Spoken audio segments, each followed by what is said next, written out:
I'm Canadian and I grew up in Canada. I had a lovely family life. I grew up in a Christian family with my mother and my father, and I have one older brother.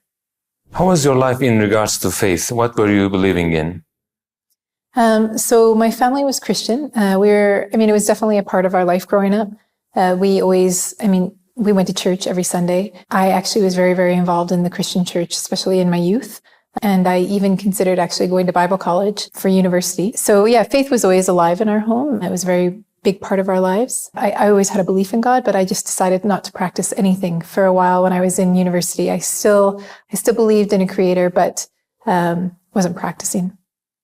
What was the thing in Islam that appealed to you, appealed to your heart? There was a family that was attending this sports club that I was working at, and they had gifted me a Quran once they learned I was looking into Islam. And they started to tell me about the Quran, and of course I was reading it in English, but I was researching it as well, and they were telling me more about it. And I remember thinking about, listening to them talk about how the Quran had never been changed, even in 1400 years. And this was really significant for me because, even as a Christian, there's no original gospel, there's no original text. And when I was looking into Islam, that I was really encouraged to read specifically the Gospels, Matthew, Mark, Luke, and John, side by side, and to go through, read it verse by verse. And when you do that, you really actually start to see that there's major discrepancies that happen. And then learning that Jesus himself never calls himself God. And that the more that I started to research, I was just like, what is this? And why have I never learned any of this? And I felt really cheated.